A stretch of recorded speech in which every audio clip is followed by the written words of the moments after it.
Selamat malam Bapak Ibu, saudara-saudari, teman-teman yang terkasih dalam Yesus Kristus. Kita berkumpul kembali di sini dalam Just Hope.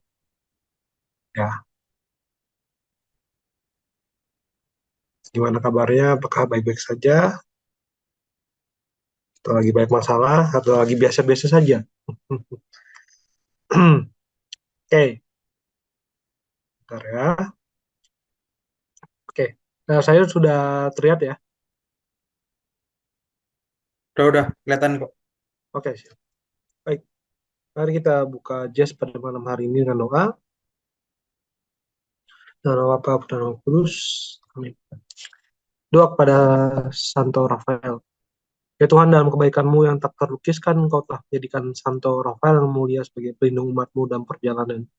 Dengan rendah hati kami mohon kepadamu, agar kami dapat dituntunnya di jalan keselamatan dan memperoleh pertolongannya yang sangat jiwa kami dalam bahaya. Yesus Kristus, Tuhan dan pengantara kami. Amin. Kemuliaan pada Bapa dan Putra Roh Kudus, seperti pada permulaan, sekarang, selalu, dan sepanjang segala abad. Amin. Pada Bapa, Putra, Roh Kudus. Amin. Baik, Bapak Ibu, sebelum kita masuk dalam Jazz Hope, maksudnya dalam pembacaan firman pada malam hari ini, kita akan membaca dari Katekismus Gereja Katolik, artikel 160. Artikel 4, aku percaya, ciri-ciri iman, kebebasan iman. Supaya iman itu manusiawi, manusia wajib secara sukarela menjawab Allah dengan beriman. Maka dari itu, tak seorang pun boleh dipaksa melawan kemauannya sendiri untuk memeluk iman. Sebab pada hakikatnya kita menyatakan iman kita dengan kehendak yang bebas. Allah memanggil manusia untuk mengabdi dirinya dalam roh dan kebenaran, maka ia juga terikat dalam suara hati, tetapi tidak dipaksa. Adapun itu nampak paling unggul dalam Kristus Yesus. Kristus memang mengundang untuk beriman dan bertobat, tetapi sama sekali tidak memaksa. Sebab ia memberi kesaksian akan kebenaran, tapi tidak mau memaksakannya kepada mereka yang membantah. Kerajaannya tidak dibela dengan menghantam dengan kekerasan, tetapi dikukuhkan dengan memberi kesaksian akan kebenaran, serta mendengarkannya. Kerajaan itu berkembang karena cita kasih, cara Kristus yang ditinggikan di salib menarik manusia kepada dirinya. Ya, baik.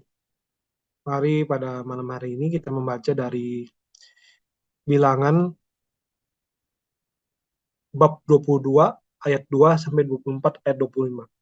Baik, bagi Bapak Ibu, teman-teman, saudara-saudari yang punya Alkitab maupun Alkitab, ataupun yang tidak lagi buka ya Alkitab maupun Alkitabnya, kita bisa membaca eh, langsung di sini saja. Oke, saya akan mulai baca. Pembacaan dari kitab Bilangan. Balak bin Zippor melihat segala yang dilakukan Israel pada orang Amori, maka sangat gentarlah orang Moab terhadap bangsa itu, karena jumlahnya sangat banyak. Lalu muak dan takutlah orang Moab karena orang Israel. Lalu berkatalah orang Moab itu kepada para tua-tua Midian, tentu saja laskar besar itu akan membabat habis segala sesuatu yang ada di sekeliling kita, seperti lembu membabat habis tumbuh-tumbuhan hijau di padang. Adapun pada waktu itu Balak bin Zippor menjadi raja Moab. Raja ini mengirim utusan kepada Bileam bin Beor ke Petor yang di tepi sungai Efrat, ke negeri teman-teman sebangsanya untuk memanggil dia dengan pesan, ketahuilah, ada suatu bangsa keluar dari Mesir, sungguh sampai tertutup permukaan bumi olehnya, dan mereka sedang berkemah di depan. Karena itu datanglah dan kutuk bangsa itu bagiku, sebab mereka lebih kuat daripadaku.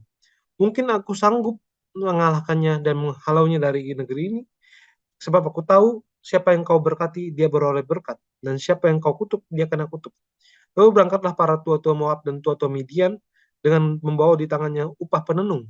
Setelah mereka sampai kepada Bileam, disampaikanlah kepadanya pesan Balak. Lalu berkata Bileam kepada mereka, bermalamlah di sini pada malam ini, maka aku akan memberi jawab kepadamu sesuai dengan apa yang akan difirmankan Tuhan kepadaku. Maka tinggallah pemuka-pemuka Moab itu pada Bileam. Kemudian datanglah Allah kepada Bileam serta berfirman, Siapakah orang-orang yang bersama-sama dengan kau itu? Dan berkatalah Bileam kepada Allah, Balak bin Zippor, Raja Moab, mengutus orang padaku dengan pesan. Ketahuilah, ada bangsa yang keluar dari Mesir dan permukaan bumi tertutup olehnya. Karena itu datanglah, serapahlah mereka bagiku. Mungkin aku akan sanggup berperang melawan mereka dan menghalau mereka. Lalu berfirmanlah Allah kepada Bileam, janganlah engkau pergi bersama-sama dengan mereka. Janganlah engkau mengutuk bangsa itu, sebab mereka telah diberkati. Bangunlah Bileam pada waktu pagi, lalu berkata pada pemuka-pemuka Balak, pulanglah ke negerimu, sebab Tuhan tidak mengizinkan aku pergi bersama-sama dengan kamu. Lalu berangkatlah pemuka-pemuka Moab itu, dan setelah mereka sampai kepada Balak, berkatalah mereka, Bileam menolak datang bersama-sama dengan kami. Tapi Balak mengutus pula pemuka-pemuka lebih banyak dan lebih terhormat dari yang pertama. Setelah mereka sampai kepada Bileam, berkatalah mereka kepadanya, beginilah kata Balak bin Zippor, janganlah biarkan dirimu terhalang-halang untuk datang kepadaku, sebab aku akan memberi upahmu sangat banyak, dan apapun yang kau minta daripadaku, aku akan mengabulkannya. Datanglah dan serapahlah bangsa itu bagi. Tapi Bileam menjawab kepada pegawai Balak, sekalipun Balak memberikan padaku emas dan perak seistana penuh, aku tidak akan sanggup berbuat sesuatu yang kecil atau yang besar, yang melanggar titah Tuhan Allahku. Oleh sebab itu, baiklah kamu pun tinggal di sini pada malam ini, supaya aku tahu apakah pula yang akan difirmankan Tuhan kepadaku. Datanglah Allah kepada Bileam pada waktu malam serta berfirman kepadanya, jikalau orang-orang itu memang sudah datang untuk memanggil engkau, bangunlah, pergilah bersama-sama dengan mereka, tetapi hanya apa yang akan kufirmankan padamu harus kau lakukan. Lalu datanglah Bileam pada waktu pagi, dipelanainya lah keledainya yang betina, dan pergi bersama-sama dengan pemuka Moab. Tapi bangkitlah murka Allah ketika ia pergi, dan berdirilah malaikat Tuhan di jalan sebagai lawannya. Bileam mengendarai keledainya yang betina, dan dua orang bujangnya ada bersama dengan dia. Ketika keledai itu melihat malaikat Tuhan berdiri di jalan, dengan pedang terhunus di tangannya, menyimpanglah keledai itu dari jalan dan masuk ke ladang. Maka Bileam memukul keledai itu untuk memalingkannya kembali ke jalan. Kemudian pergilah malaikat Tuhan berdiri pada jalan yang sempit di antara kebun-kebun anggur dengan tembok sebelah menyebelah. Ketika keledai itu melihat malaikat Tuhan, ditekannya lah dirinya pada tembok, sehingga kaki Bileam terhimpit pada tembok. Maka ia memukulnya pula. Berjalanlah pula malaikat Tuhan terus, dan berdirilah ia pada suatu tempat yang sempit, yang tidak ada jalan untuk menyimpang ke kanan atau ke kiri. Melihat malaikat Tuhan, meniaraplah keledai itu dengan Bileam masih di atasnya. Maka bangkitlah marah Bileam, lalu dipukulnya lah keledai itu dengan tongkat. Ketika itu Tuhan membuka mulut keledai itu, sehingga ia berkata kepada Bileam, apakah yang kulakukan padamu sampai kau memukul aku 3 kali? Jawab Bileam kepada keledai itu, karena engkau mempermainkan aku, seandainya ada pedang di tanganku, tentulah engkau kubunuh sekarang. Tetapi keledai itu berkata kepada Bileam, bukankah aku ini keledaimu yang kau tunggangi selama hidupmu sampai sekarang? Pernahkah berbuat demikian kepadamu? Jawabnya tidak. Kemudian Tuhan menyingkapkan mata Bileam. Dilihatnya lah malaikat Tuhan dengan pedang terhunus di tangannya berdiri jalan. Lalu berlututlah ia dan sujud. Berfirmanlah malaikat Tuhan kepadanya, apakah sebabnya engkau memukul keledaimu sampai 3 kali? Lihat, aku keluar sebagai lawanmu, sebab jalan ini pada pemandanganku menuju pada kebinasaan. Ketika keledai itu melihat aku, telah 3 kali ia menyimpang dari hadapanku. Jika ia tidak menyimpang dari hadapanku, tentulah engkau yang kubunuh pada waktu itu juga, dan dia kubiarkan hidup. Lalu berkatalah Bileam kepada malaikat Tuhan, aku telah berdosa, karena aku tidak mengetahui bahwa engkau ini berdiri di jalan menantang aku. Maka sekarang, jika hal itu jahat di matamu, aku mau pulang. Tetapi malaikat Tuhan berfirman kepada Bileam, pergilah bersama-sama dengan orang-orang itu, tapi hanyalah perkataan yang akan kukatakan padamu harus kau katakan. Setelah itu pergilah Bileam bersama-sama dengan pemuka-pemuka Balak itu. Ketika Balak mendengar bahwa Bileam datang, keluarlah ia menyongsong dia sampai ke kota Moab di perbatasan sungai Amon pada ujung perbatasan itu. Dan berkatalah Balak kepada Bileam, bukankah aku sudah mengutus orang memanggil engkau? Mengapakah engkau tidak hendak datang padaku? Sungguhkah tidak sanggup aku memberi upahmu? Tapi berkata Bileam kepada Balak, ini aku sudah datang padamu sekarang, tapi akan mungkinkah aku dapat mengatakan apa-apa? Perkataan yang akan ditaruh Allah ke dalam mulutku, itulah yang akan kukatakan. Lalu pergilah Bileam bersama-sama dengan Balak, dan sampailah mereka ke Kiryat Huzot. Balak mengorbankan beberapa ekor lembu sapi dan kambing domba, dan mengirimkan sebagian kepada Bileam dan kepada pemuka yang bersama dengan dia. Keesokan harinya, Balak mengambil Bileam dan membawa dia mendaki Bukit Baal. Dari situ dilihatnya bagian yang paling ujung dari bangsa Israel. Lalu berkatalah Bileam kepada Balak, dirikanlah bagiku di sini 7 mesbah dan siapkanlah bagiku di sini 7 ekor lembu jantan dan 7 ekor domba jantan. Balak melakukan seperti yang dikatakan Bileam, maka Balak dan Bileam mempersembahkan seekor lembu jantan dan seekor domba jantan di atas setiap mesbah itu. Sesudah itu berkata Bileam kepada Balak, berdirilah di samping korban bakaranmu, tapi aku ini hendak pergi. Mungkin Tuhan akan datang menemui aku dan perkataan apapun yang dinyatakannya kepadaku akan kuberitahukan kepadamu. Lalu pergilah ia ke atas sebuah bukit yang gundul. Maka Allah menemui Bileam, lalu Bileam berkata kepadanya, 7 mesbah itu telah kuatur dan kupersembahkan seekor lembu jantan dan seekor domba jantan di atas setiap mesbah. Kemudian Tuhan menaruh perkataan itu ke dalam mulut Bileam dan berfirman, kembalilah kepada Balak dan katakanlah demikian. Ketika ia kembali, maka Balak masih berdiri di situ, di samping korban bakarannya, bersama dengan semua pemuka Moab. Lalu Bileam mengucapkan sajaknya, katanya, dari Aram aku disuruh datang oleh Balak, Raja Moab, dari gunung-gunung sebelah timur. Datanglah, katanya, kutuklah bagiku Yakub dan datanglah kutuklah Israel. Bagaimanakah aku menyerapah yang tidak diserapah Allah? Bagaimanakah aku mengutuk yang tidak dikutuk Tuhan? Sebab dari puncak gunung-gunung batu aku melihat mereka, dari bukit-bukit aku memandang mereka. Lihat suatu bangsa yang diam tersendiri dan tidak mau dihitung di antara bangsa-bangsa Mesir. Siapakah yang menghitung debu Yakub dan siapakah yang membilang bondongan-bondongan Israel? Sekiranya aku mati seperti matinya orang-orang jujur, dan sekiranya ajalku seperti ajal mereka. Lalu berkatalah Balak kepada Bileam, apakah yang kau lakukan padaku ini? Untuk menyerapalah musuhkulah aku menjemput engkau. Tetapi sebaliknya engkau memberkati mereka. Tapi ia menjawab, bukankah aku harus berawas-awas supaya mengatakan apa yang ditaruh Tuhan ke dalam mulut? Lalu Balak berkata kepadanya, baiklah pergi bersama dengan aku ke tempat lain, dan dari sana engkau dapat melihat bangsa itu. Kau akan melihat hanya bagiannya yang paling ujung, tapi seluruhnya tidak akan kau lihat, serapalah mereka dari situ bagiku. Lalu dibawanya lah dia ke padang pengintai, ke puncak gunung Pisgah. Ia mendirikan 7 mesbah dan mempersembahkan seekor lembu jantan dan seekor domba jantan di atas mesbah. Kemudian berkatalah ia kepada Balak, berdirilah di sini, di samping korban bakaranmu, sedang aku hendak bertemu dengan Tuhan di situ. Lalu Tuhan menemui Bileam dan menaruh perkataan ke dalam mulutnya dan berfirman, kembalilah kepada Balak dan katakanlah demikian. Ketika ia sampai kepadanya, Balak masih berdiri di samping korban bakarannya bersama-sama dengan pemuka-pemuka Moab. Berkatalah Balak kepadanya, apakah yang difirmankan Tuhan? Lalu diucapkannya lah sajaknya, katanya, bangunlah hai Balak dan dengarlah, pasanglah telingamu mendengarkan aku, ya anak Zippor.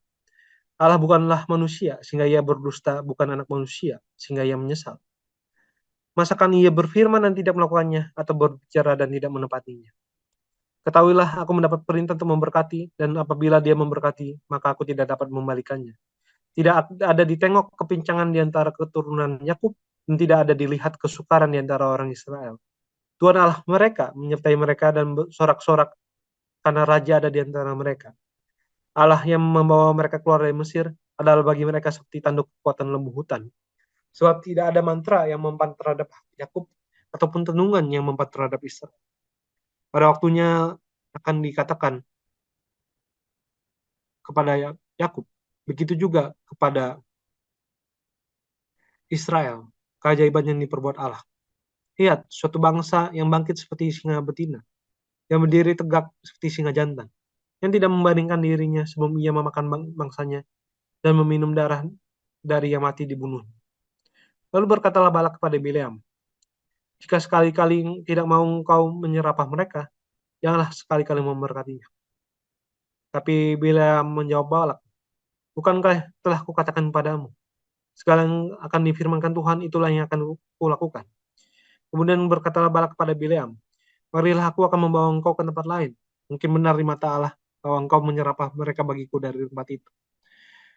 Balak membawa Bileam ke puncak gunung Peor, yang menghadap padang belantara. Berkatalah Bileam kepada Balak, dirikanlah bagiku di sini 7 mezbah, dan siapkanlah di sini bagiku 7 ekor lembu jantan dan 7 ekor domba jantan. Ketika lalu Balak melakukan seperti yang dikatakan Bileam, maka ia mempersembahkan seekor lembu jantan dan seekor domba jantan di atas setiap mezbah itu.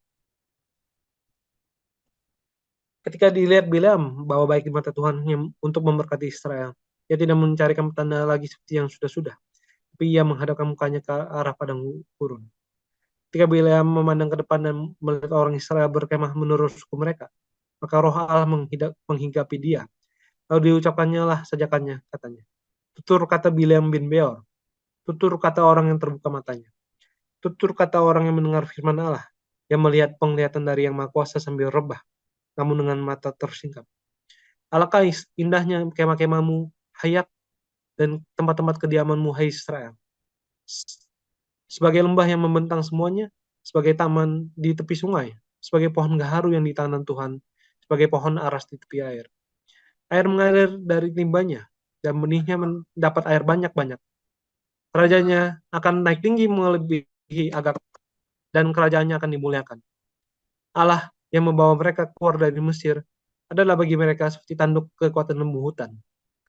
Bangsa-bangsa yang menjadi lawannya akan ditelannya habis, dan tulang-tulang mereka akan dihancurkannya, dan akan ditembaknya tembus dengan panah-panahnya. Ia meniarap dan merabakan diri sebagai singa jantan, dan sebagai singa betina, siapakah yang berani membangunkannya? Diberkatilah orang yang memberkati engkau, dan terkutuklah orang yang mengutuk engkau. Lalu bangkitlah amarah Balak pada Bileam, dan dengan meremas-remas jarinya, berkatalah ia kepada Bileam, untuk menyerapah musuhku aku memanggil engkau. Tapi sebaliknya sampai 3 kali engkau memberkati mereka. Oleh sebab itu, nyala engkau ke tempat kediamanmu. Aku telah berkata kepadamu, aku telah bermaksud memberi banyak upah kepadamu, tapi Tuhan telah mencegah engkau memperolehnya. Tapi berkatalah Bileam kepada Balak, bukankah telah kukatakan juga kepada utusan-utusan yang kau kirim ke Balak? Sekalipun Balak memberikan kepadaku emas dan perak istana penuh, aku tidak akan sanggup melanggar titah Tuhan dengan berbuat baik atau jahat atas kemauanku sendiri. Apa yang akan difirmankan Tuhan, itulah yang akan kukatakan. Dan sekarang aku ini sudah hendak pergi kepada bangsa, marilah kuberitahukan padamu apa yang akan dilakukan bangsa itu pada bangsamu di kemudian hari. Lalu diucapkannya lah sajaknya, katanya. Tutur kata Bileam bin Beor, tutur kata yang orang yang terbuka matanya, tutur kata orang yang mendengar firman Allah, dan yang beroleh pengenalan akan Yang Maha Tinggi, yang melihat penglihatan dari Yang Maha Kuasa, sambil rebah namun dengan mata tersingkap.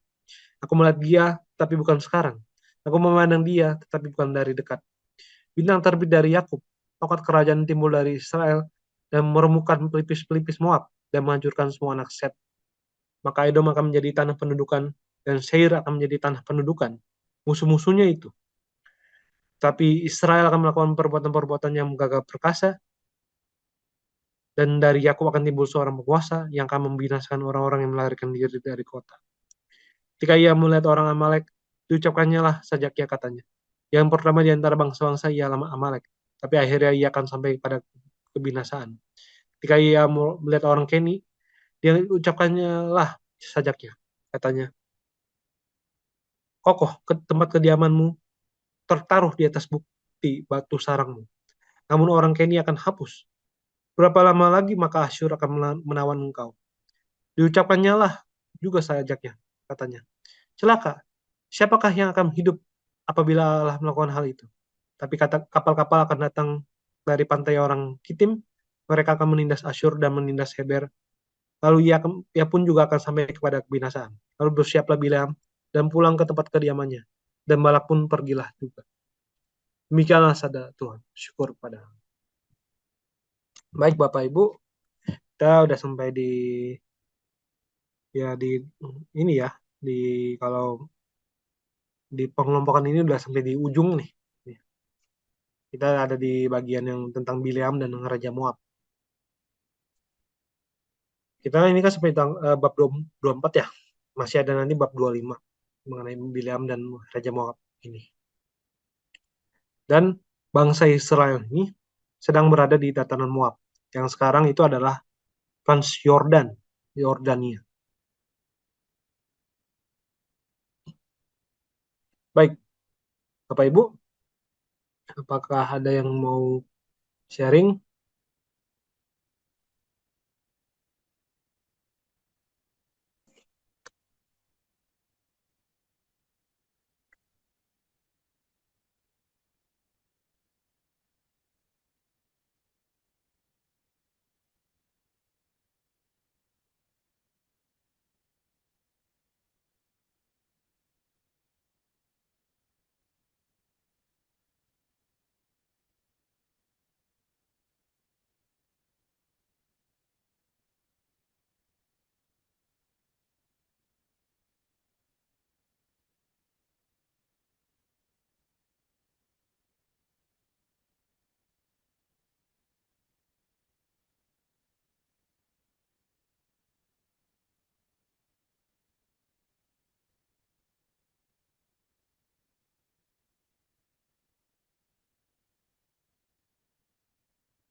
Baik, apakah ada?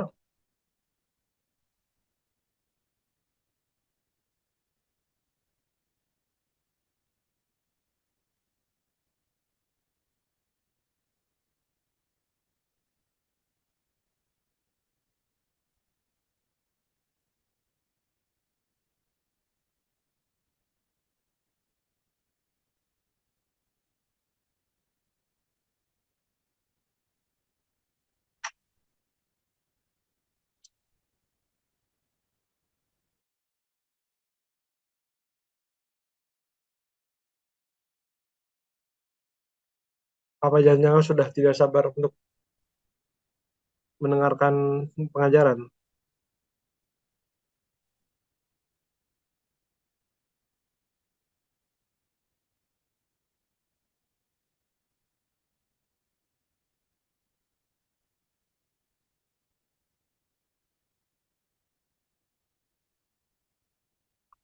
Ya. Nah, kalau misalkan tidak ada, dengan senang hati atau dengan berat hati,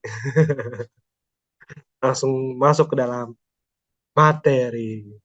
Oke, silakan lagi. Oke. Eh, Tolong Coach Jos, screen-nya ya. Ya, atau mau remote ini aja, bebas. Nggak, jangan-jangan dari Coach Jos saja. Nanti on my sinyal lah. Oke, selamat malam ya Bapak, Bapak Ibu dan teman-teman juga. Eh, Pada malam hari ini kita akan membahas satu tokoh di kitab Bilangan yaitu Bileam bin Beor.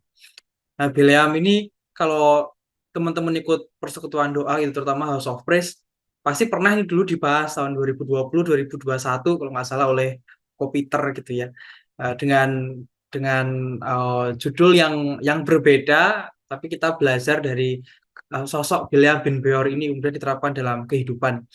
Nah, pada malam hari ini kita ketemu langsung dengan perikopnya dan kemudian ketemu langsung juga dengan Bileam bin Peor. Kemudian kita akan membahas dari sisi uh, apa ya? Dari sisi tafsiran dari bapak-bapak gereja apa yang dikatakan terhadap Bileam bin Peor ini. Nah, untuk latar belakang untuk yang pertama, next Coach Jos.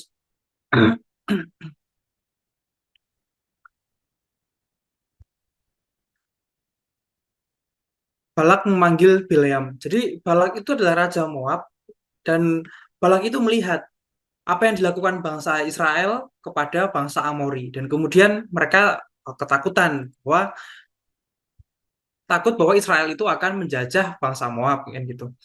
Nah, pada waktu itu suku Semit di Transjordania itu sudah mengorganisasikan dirinya menjadi kerajaan-kerajaan. Jadi periode panjang nomaden itu yang berpindah-pindah berburu gitu kan, itu sudah selesai dan kemudian membentuk suatu kerajaan berdasarkan wilayahnya masing-masing. Nah, akibatnya ketika bangsa Israel itu harus menuju tanah terjanji, mereka harus melewati otoritas wilayah di kerajaan ini. Jadi bangsa Israel itu terpaksa melewati atau harus terlibat dalam pertempuran dengan kerajaan. Nah, karena jumlah dari bangsa Israel itu banyak, sehingga bangsa-bangsa di uh, setelah bangsa Amori, kemudian bangsa Moab itu mereka menjadi ketakutan terhadap bangsa Israel.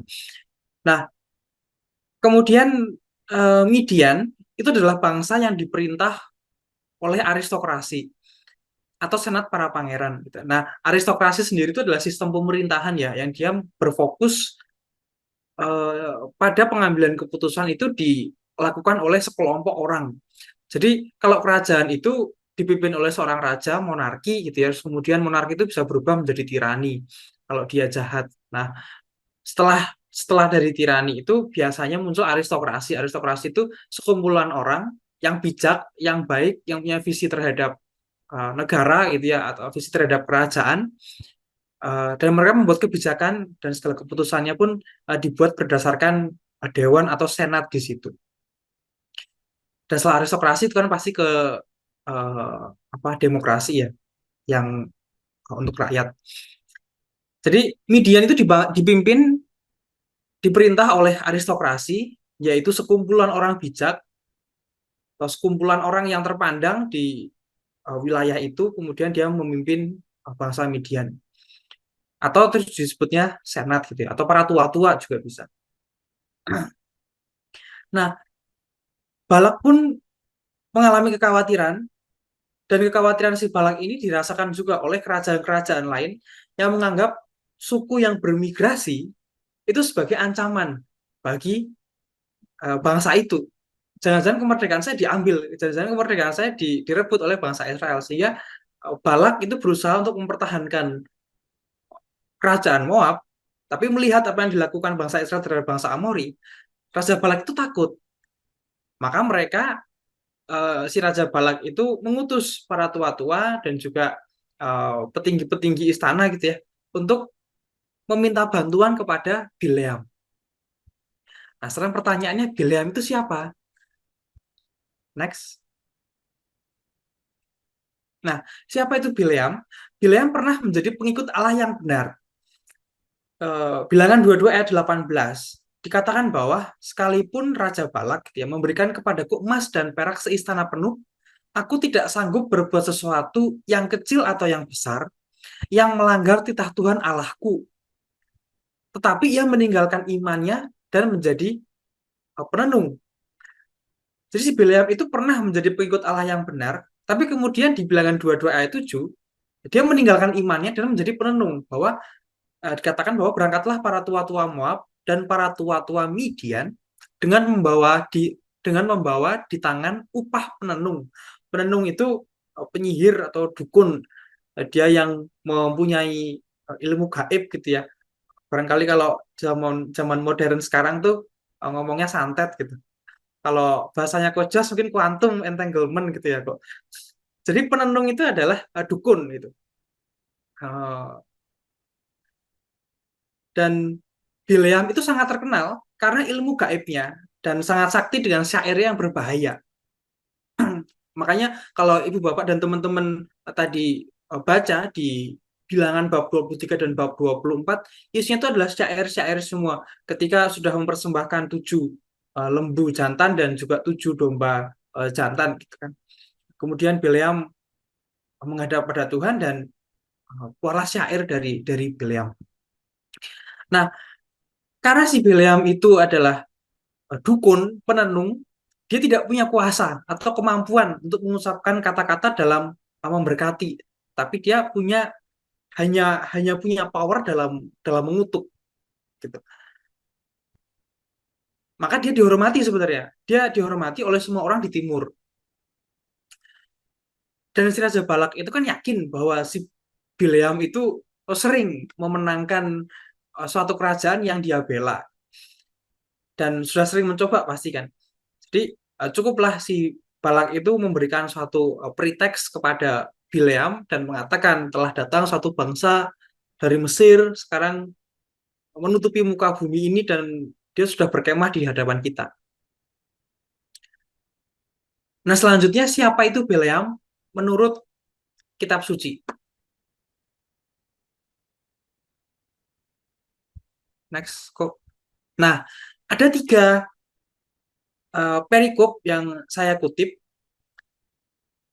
Sebenarnya Alkitab itu melukiskan Bileam sebagai bukan teladan ya, bukan teladan Katolikan bagi kita. Alkitab itu melukiskan Bileam sebagai teladan orang yang bermotivasikan pada duniawi, pada uang, dan bukan kebenaran. Soalnya dari Ulangan 23 ayat 3 sampai 6 dikatakan bahwa karena mereka tidak menyongsong kamu dengan roti dan air pada waktu perjalananmu keluar dari Mesir, dan karena mereka mengupah Bileam bin Beor dari Petor di Aram Mesopotamia untuk melawan engkau supaya dikutukinya engkau. Jadi 2 Petrus 2 ayat 15 sampai 16. Oleh karena mereka telah meninggalkan jalan yang benar, maka tersesatlah mereka lalu mengikuti jalan Bileam bin Beor yang suka menerima upah untuk perbuatan jahat. Dari Yudas 1 ayat 11, celakalah mereka karena mereka mengikuti jalan yang ditempuh Kain, dan karena mereka oleh sebuah upah menceburkan diri ke dalam kesesatan Bileam, dan mereka binasa karena kedurhakaan seperti Korah. Jadi dari tiga perikop ini ada kesamaan, yaitu ada upah bagi Bileam bin Beor, dan kemudian tidak. Jadi Alkitab itu memang menggambarkan Bileam itu sebagai teladan orang yang bermotivasikan uang dan bukan kebenaran. Oke, next. Selanjutnya siapa Bileam bagi bapak-bapak gereja? Memang Bileam itu adalah seorang peramal atau pesulap. Bahkan orang Ibrani itu percaya bahwa dia pernah menjadi nabi yang sejati dan dia pernah menubuatkan Mesias melalui ilham ilahi dari Hedok. Nah, Origen itu mengatakan bahwa dia itu mempercayai si Bileam itu meninggalkan sebuah buku nubuatannya yang diketahui oleh beberapa orang-orang bijak, orang-orang pintar, dan menemukan kepada mereka itu suatu nubuatan mengenai kelahiran Mesias. Gitu.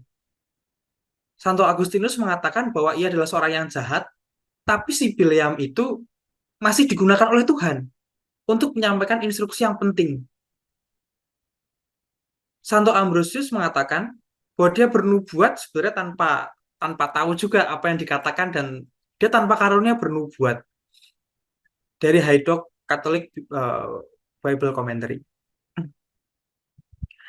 Jadi banyak bapak gereja itu yang memandang si Bileam bin Beor ini sebagai seorang penyihir belaka, sebagai seorang dukun itu. Dia hanya bisa mengutuk dan dia sama sekali tidak beberapa kali berencana untuk berkonsultasi dengan Tuhan, tapi dia tidak menjadi figur bagi kita. Gitu ya.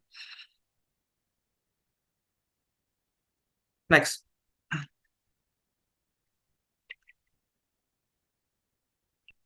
Nah, bilangan 22 ayat 7 sampai 8. Berangkatlah para tua-tua Moab dan tua-tua Midian dengan membawa tangannya upah penenung, dan mereka memujuk peramal agar lebih siap memenuhi permintaan jahat mereka. Dan ini memang merupakan kebiasaan ya untuk memberikan hadiah kepada para nabi. Lanjut kok. Bilangan 22 ayat 17.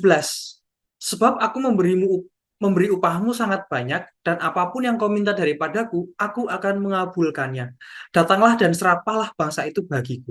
Jadi Bileam itu pertama sudah didatangi oleh para tua-tua dari kerajaan Moab. Dan Bileam itu menolak. Nah, akhirnya para tua-tua ini kembali kepada Balak, bilang bahwa Bileam itu menolak, nggak mau datang. Si Balak itu mengirimkan para tua-tua yang lebih berkuasa, yang lebih punya power, dan ditawarilah suatu uang yang lebih banyak lagi. Dan akhirnya Bileam kan datang gitu ya, mau untuk apa, mau untuk ketemu dengan Bileam. Nah, Ambrosius dari Milan mengatakan bahwa kecintaan terhadap uang itu adalah suatu sifat yang buruk, sifat keburukan yang sudah lama dan kuno, dan itu akan terlihat dengan sendirinya ketika Tuhan itu menciptakan hukum ilahi. Karena hukum itu kan sebenarnya diberikan untuk menseleksi kita ya, menseleksi terutama dalam bagian moralitas, sebagaimana kita bisa mempertanggungjawabkan. Nah, itu pada berat Tuhan. Nah, karena cinta akan uang itulah sehingga Balak itu bisa ngespot dengan jelas gitu, walaupun walaupun mungkin Balak juga mengira-ngira juga bahwa Bileam itu akan tergoda oleh imbalan yang lebih besar untuk mengutuki bangsa Israel. Selanjutnya,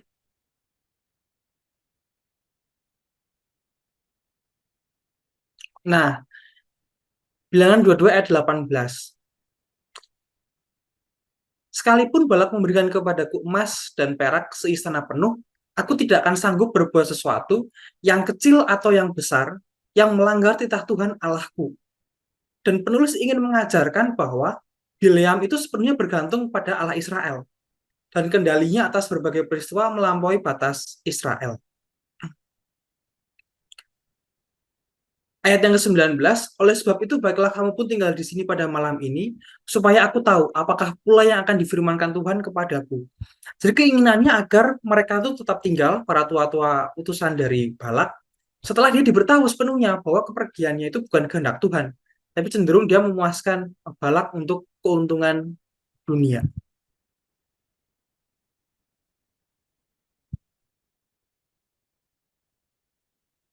Nah, dari sini kita uh, belajar bahwa ini saya menyisipkan suatu materi ya. Dari si Bileam ini kita melihat tokoh tokoh Bileam itu awalnya dia mengatakan tidak, kemudian di ujung dia akan mengatakan bahwa menemui Raja Balak. Dan kemudian seperti Santo Ambrosius dari Milan, dia mengatakan bahwa barangkali si Bileam itu memang bukan bukan nabi, bukan orang yang suci. Dia memang sorry, itu Santo Agustinus yang mengatakan tadi ya. Mengatakan bahwa ia adalah seorang yang jahat, tapi Tuhan masih pakai dia untuk menyampaikan instruksi yang penting.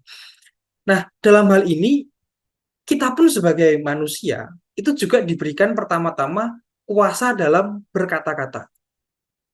Kita sebagai manusia diberikan kuasa oleh Tuhan untuk berkata-kata.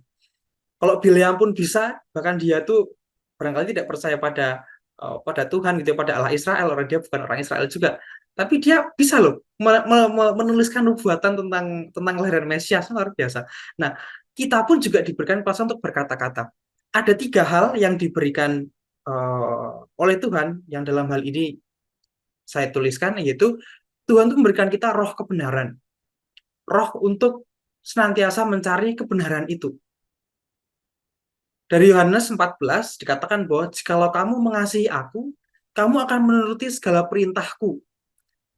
Di sini ya, jikalau kamu mengasihi aku, kamu akan menuruti segala perintahku. Aku akan meminta kepada Bapa dan ia akan memberikan kepadamu seorang penolong yang lain supaya ia menyertai kamu selama-lamanya. Dan itulah roh kebenaran. Jadi kuasa pertama yang Tuhan berikan kepada kita adalah kuasa untuk berkata-kata mengenai kebenaran. Dan jangan khawatir bahwa Tuhan itu akan memberikan kepada kita seorang penolong yang lain. Kuasa yang kedua adalah the power of forgiveness atau kuasa untuk mengampuni. Yohanes 20 ayat 23 mengatakan bahwa jikalau kamu mengampuni dosa orang, dosanya diampuni. Dan jikalau kamu menyatakan dosa orang tetap ada, dosanya tetap ada. Jadi kuasa untuk berkata-kata bagian kita untuk mengampuni itu adalah keinginan untuk memaafkan kesalahan orang lain, mengampuni, tetap menjadi eh, tetap menjadi rasul, tetap menjadi bagian dalam hidup orang yang menyakiti kita, gitu ya. Sehingga ujungnya adalah the power of compassion. Wujud bela rasa. Wujud bela rasa itu dapat dipenuhi ketika manusia itu sudah memiliki dua hal di atas, yaitu mengenai roh kebenaran dan juga roh untuk pengampunan. Sehingga kita punya suatu visi, suatu tujuan untuk berempati gitu ya, untuk berempati kepada sesama kita. Jadi sebenarnya ini kan sangat trivial sekali, sangat trivial sekali. Manusia tidak dapat memiliki compassion, bahasa Inggrisnya. Kalau bahasa Indonesia mungkin lebih tepat berbela rasa ya. Apa compassion? Saya nggak dapat padanan bahasa Indonesia yang pas. Sebelum dia memiliki roh kebenaran dan kuasa untuk mengampuni. Dan uh, baseline-nya atau landasannya adalah kasih Yesus yang rela ikut merasakan penderitaan manusia. Dulu ketika saya SMA di Kolese Loyola, ada satu tagline ya, 3C gitu. Ada competence, conscience, and compassion. The competence itu lebih pada otak, conscience, dan kemudian terakhir adalah compassion. Compassion itu tetap nilai katolognya untuk berbuat sesuatu kepada sesama. Dan inilah teman-teman yang mau saya berikan juga pada malam hari ini. Kita belajar dari tokoh Bileam mengenai perkataan Bileam, dan sekaligus kita sebagai manusia pun punya gitu ya, diberikan kuasa untuk mencari roh kebenaran, pengampunan, dan berbela rasa. Maka ini untuk yang poin pertama adalah kecintaan terhadap uang dan dunia adalah keburukan yang kuno dan hendaknya manusia menuruti panggilan Tuhan. Dan yang kedua adalah manusia, kita semua itu diberi kuasa untuk berkata-kata serta diberi roh kebenaran, pengampunan, dan berbela rasa atau compassion. Kita masuk pada bagian yang kedua, pada bagian yang lebih dramatis lagi, yaitu keledai Bileam dan malaikat Tuhan. Nah, lanjut kok. Oke. Bilangan 22 ayat 22. Tetapi bangkitlah murka Allah ketika ia pergi, dan berdirilah malaikat Tuhan di jalan sebagai lawannya. Bileam itu mengendarai keledainya yang betina, dan dua orang bujangnya ada bersama-sama dengan dia. Jadi jelas bahwa Tuhan itu tidak memberinya izin untuk pergi, karena Tuhan itu melihat bahwa Bileam itu cenderung mengutuki bangsa Israel gitu.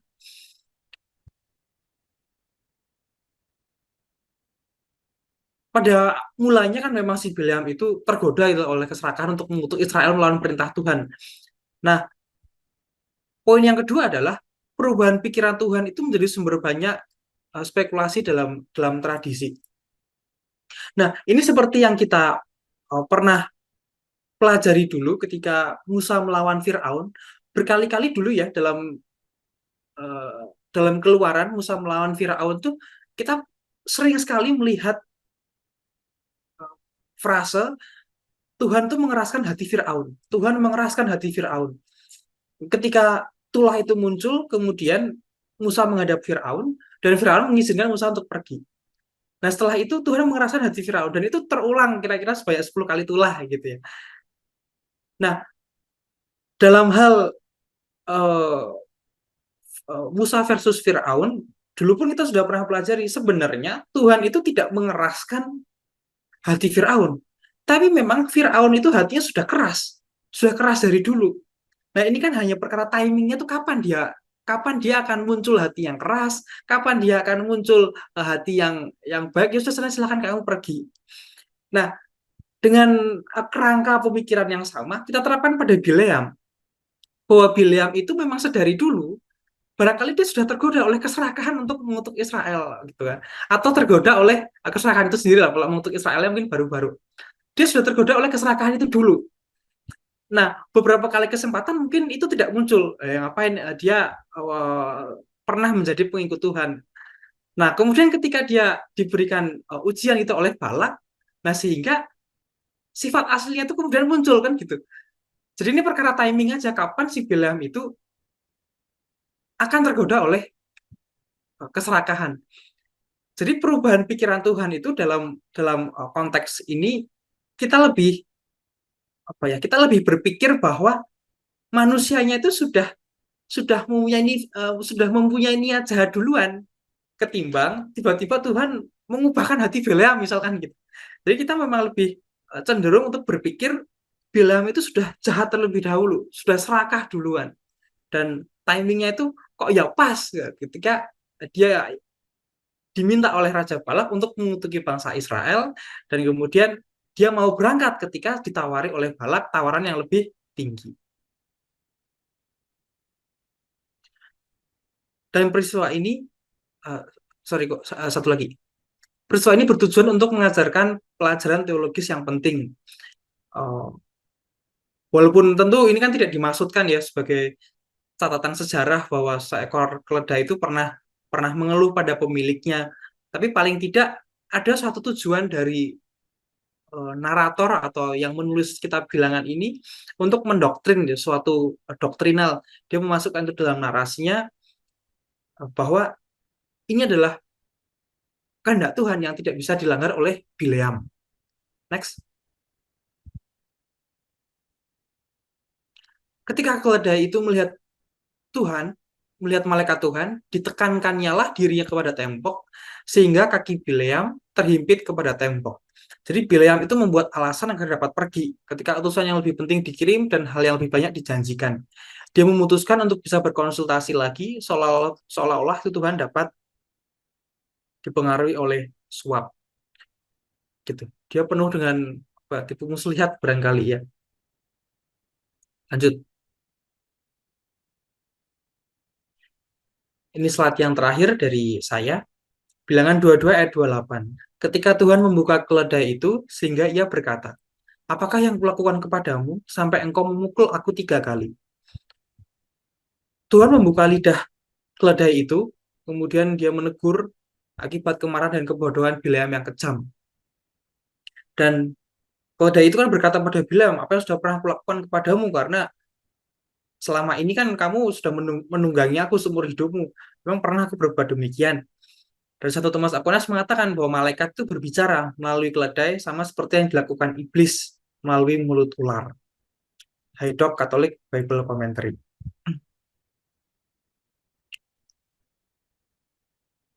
Next kok, kayaknya ini udah ya. Jadi untuk poin yang kedua ini ada 2 hal. Bila membuat alasan agar dapat pergi, berkonsultasi dengan Tuhan seolah-olah dia dapat disuap. Dan kemudian Tuhan itu membuka lidah keledai untuk menegur karena kemarahan dan kebodohan Bileam. Seperti itu, Ibu Bapak dan teman-teman sekalian, ada 2 poin dari saya. Selanjutnya akan dilanjutkan oleh Kak Bertus. Oke, terima kasih, Leo. Nah, ini sedikit selingan saja ya, bahwa nama Bileam bin Beor itu ada dalam catatan sejarah, dalam temuan arkeologis, dan tahunnya masih dalam rentang tahun kira-kira kejadian kitab bilangan ini. Bahkan ini spesifik ya, Bileam, Balaam, anak Beor, itu spesifik sekali di prasasti Tel Deir Allah. Next. Terus yang kedua juga sajak ucapan yang diucapkan oleh Bileam pun juga mengacu mirip dengan ucapan yang terdapat di dalam prasasti abad ke-13 dan ke-12 sebelum Masehi. Ya, jadi ini sekedar saja informasi bahwa ini menunjukkan salah satu kebenaran Alkitab juga jika dibandingkan dengan sumber sejarah yang sekuler, sumber sejarah dan temuan arkeologis. Next. Oke, kita masuk ke 4 nubuat Bileam. Ini pasal 23 dan 24 ini membahas tentang 4 nubuat Bileam ini sebenarnya. Next. Ada apa saja 4 ini? Nah, ya, kita lihat di sini. Jadi 23 itu ada 3 nubuat sampai awal 24 ya. Dan 24 terakhir itu ada nubuat yang keempat. Nah, ini menarik sekali ya, karena setiap kali, jadi tadi sudah Leo sampaikan bahwa Bileam itu dibayar dan untuk dia mengutuk bangsa Israel, gitu ya. Karena kenapa? Karena memang mulutnya ini luar biasa Bileam ini. Apapun yang dia ucapkan itu terjadi, gitu kira-kira. Jadi ini dukun tingkat tinggi sebenarnya. Nah, next.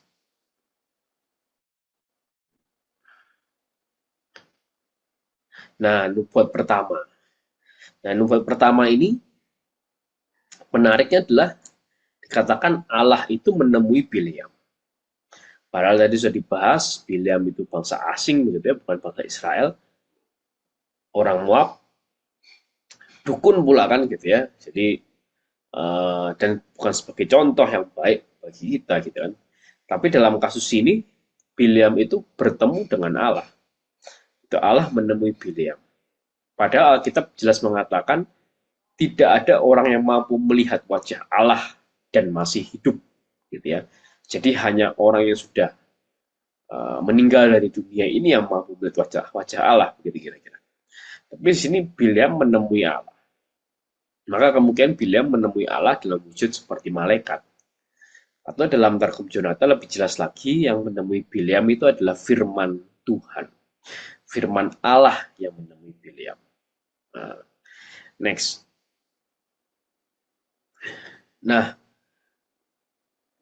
sebenarnya dari kisah ini apa yang mau disampaikan begitu ya.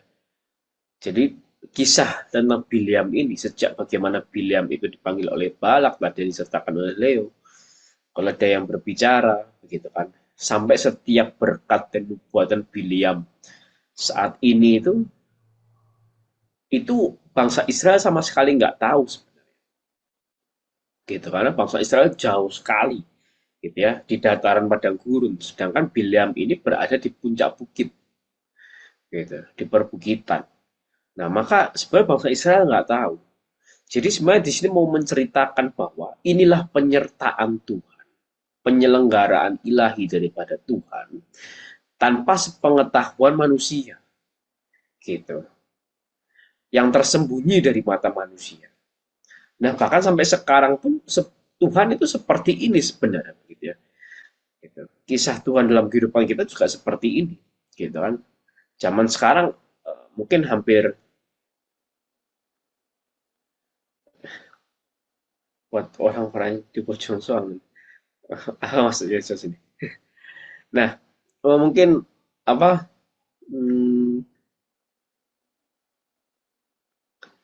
Oh itu ya, oh ya ya, ibarat aku baru nangkep gitu. Ya kayak orang orang yang berada di Lembang berdoa gitu ya untuk orang-orang di Bojong Soang gitu kira-kira. Gitu kira-kira. Ya kira-kira begitulah ya. Nah, jadi tapi Tuhan itu berperkara terhadap Bileam supaya Bileam nanti memberkati bangsa Israel. Nah, begitu juga dalam kehidupan kita. Allah seringkali mungkin tak terasa, apalagi terlihat gitu kan. Tak terlihat malah Allah itu. Tapi penyelenggaraannya, penyertaannya dapat kita rasakan dalam kehidupan kita. Nah, itu kira-kira. Next.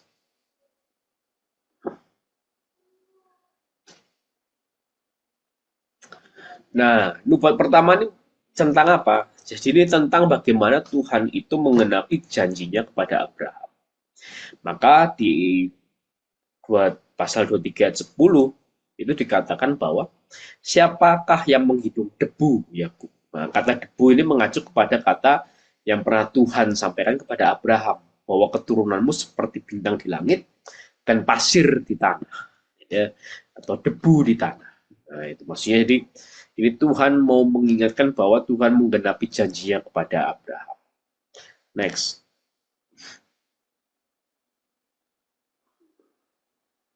Nah, kemudian terjadi transisi, ya, karena Balak itu maunya Bileam itu mengutuk bangsa Israel, tapi malah memberkati dan malah memuji. Wah, kemudian Balak berpikir ini kayak salah tempat ini, gitu kira-kira ya. Ini salah berdoa nih kayak ini. salah tempat ya. Cobalah kita pindah lagi ke gunung lain, gitu kira-kira. Kita pindah lagi ke gunung lain. Kayaknya dewa yang ada di gunung ini bukan dewanya orang Moab begitu kira-kira. Dewa yang didengarkan oleh Bileam ini salah nih kayaknya. Coba kita pindah ke gunung lain. Siapa tahu dewa yang ada di gunung lain itu berbeda. Maka dia pindah ke tempat lain. Next. Nah, muncullah nubuatan kedua. Ternyata masih sama gitu. Bileam tetap tidak mengkutuk bangsa Israel dan dia tetap memberkati bangsa Israel dan memuji bangsa Israel.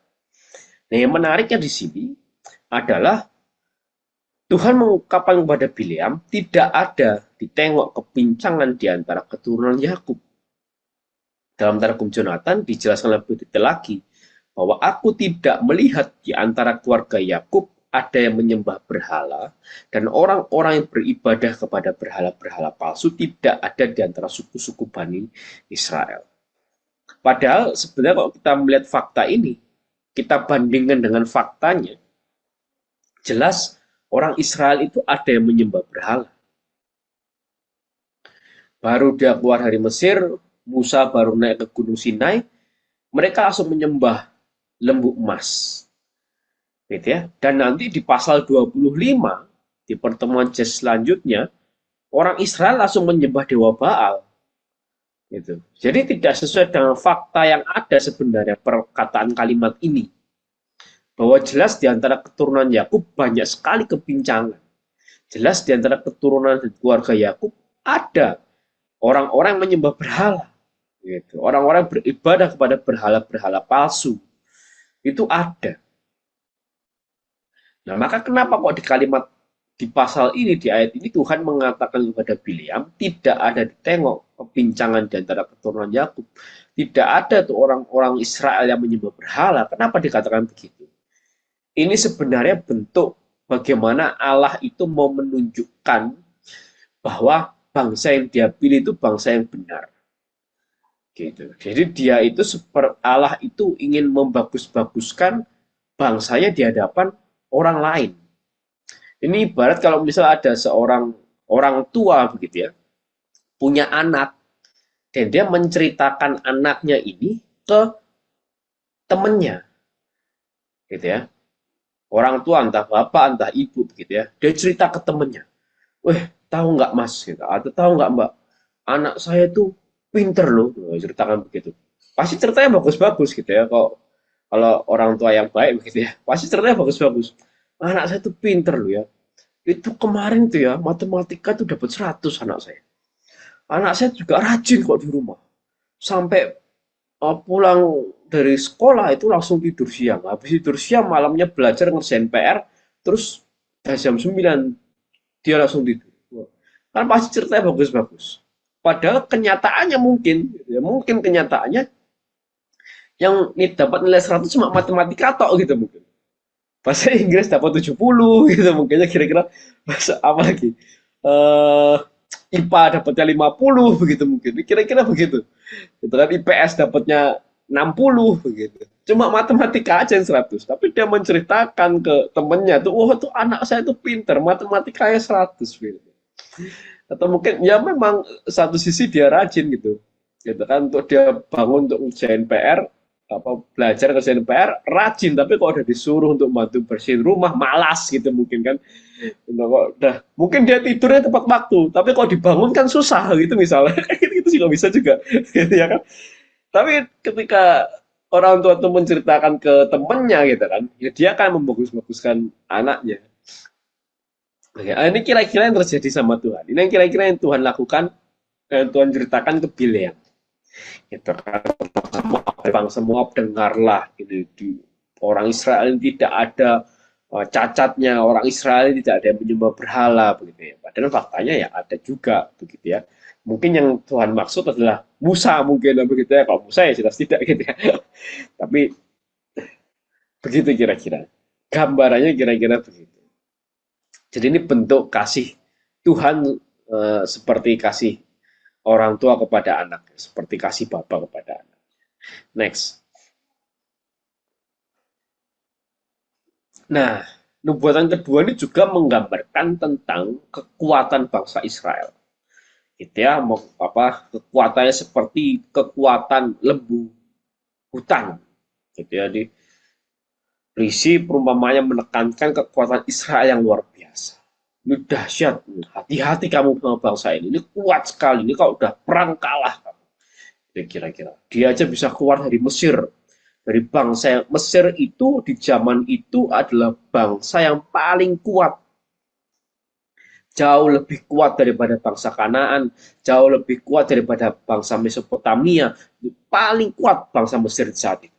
Maka kalau dikatakan Allah yang membawa mereka keluar dari Mesir itu mengatakan bahwa di bangsa Israel saja mampu keluar dari cengkeraman bangsa yang paling kuat. Kira-kira. Next. Kemudian dikatakan lebih ngeri lagi nih, bangkit seperti singa betina, berdiri tegak seperti singa jantan. Kenapa dikatakan singa? Karena buas gitu ya. Karena kekuatan militernya itu mencekam, gitu, ganas, gitu ya. Itu bentuk keganasan bangsa Israel. Maka Menegius disampaikan di sini bahwa orang Israel itu tidak akan menurunkan pedang sebelum ia menaklukkan bangsa-bangsa Kanaan, gitu, karena ganas sekali. Siapapun ada di sebelahnya terkam, ya. Siapapun ganggu dia terkam. Kemenangan militernya dahsyat sekali, ganas sekali. Gitu kira-kira. Next. Nah, kemudian yang menarik adalah Balak protes lagi. Loh, aku tuh suruh kamu untuk mengutuki bangsa Israel, bukan untuk memberkati. Tapi menariknya Bileam ini mengungkapkan apa? Si dukun ini tadi gitu ya. Si dukun ini mengatakan apa? Bukankah telah kukatakan kepadamu, segala yang difirmankan Tuhan, itulah yang akan kulakukan. Begitu. Dan ini permenungan juga buat kita, bahwa dukun ini itu melakukan apa yang difirmankan Tuhan. Maka pertanyaan bagaimana dengan kita? Apakah kita sudah melakukan apa yang difirmankan Tuhan? Atau mungkin malah kita lebih tidak benar lagi dibanding si dukun ini. Begitu kira-kira. Nah, itu refleksi dan permenungan buat kita. Next. Nah, kemudian transisi lagi. Mungkin tempatnya salah lagi dipikir begitu. Oke, kalau gitu kita pindah lagi tempat deh ke gunung yang ketiga. Gitu kan, siapa tahu di sana keluarlah kutuk-kutuk ini. Next. Setelah sampai ke gunung yang ketiga, muncullah nubuatan yang ketiga. Ternyata masih sama. Tapi menariknya apa? Ketika dilihat Bileam bahwa baik di mata Tuhan untuk memberkati Israel, ia tidak mencarikan pertanda lagi seperti yang sudah-sudah. Tetapi ia menghadapkan mukanya ke arah padang gurun. Jadi dia secara sengaja kali ini dia nggak mau mendengarkan apa yang difirmankan Tuhan. Dia secara sengaja kali ini dia tidak mau melihat orang-orang Israel. Harapannya ya supaya dia tidak mengeluarkan berkat. Kalau dia tidak bisa mengkutuk bangsa Israel, at least dia tidak memberkati bangsa Israel. Itu dalam pikiran Bileam. Tapi menariknya, Allah berperkara terhadap Bileam. Allah turun tangan terhadap apa yang dilakukan Bileam. Sekalipun Bileam menghadapkan mukanya ke arah padang gurun, gitu ya. Tapi ketika tanpa sengaja mungkin Bileam melihat orang Israel itu berkemah, roh Allah langsung menghinggapi dia. Dan Bileam langsung bernubuat. Bileam langsung memberkati. Nah, roh itu menguasai Bileam dengan cara yang sama seperti roh yang kelak menguasai para raja, nabi, dan hakim. Dan memberikan kepada mereka karisma atau karunia yang istimewa. Nah, jadi di sini seakan Allah itu memaksa Bileam untuk tetap memberkati bangsa Israel. Memaksa Bileam untuk tetap bernubuat bagi bangsa Israel. Sekalipun Bileam sudah nggak mau. Secara sengaja dia sudah tidak mau. Gitu. Tapi Allah tetap berperkara terhadap Bileam demi bangsa Israel. Next. Nah, di sini pujiannya luar biasa sekali. Begitu ya, bagaimana Bileam memuji bangsa Israel dan statusnya yang istimewa di antara bangsa-bangsa. Jadi pujiannya ini puisinya luar biasa sekali. Alangkah indahnya kemahmu hai Yakub, dan tempat-tempat kediamanmu hai Israel, sebagai lembah yang membentang semuanya, sebagai taman di tepi sungai, sebagai pohon gaharu yang ditanam Tuhan, sebagai pohon aras di tepi air. Air mengalir dari timbanya dan benihnya mendapat air banyak-banyak. Rajanya akan naik tinggi melebihi Agag dan kerajaannya akan dimuliakan. Wah, ini pujiannya lebih luar biasa lagi.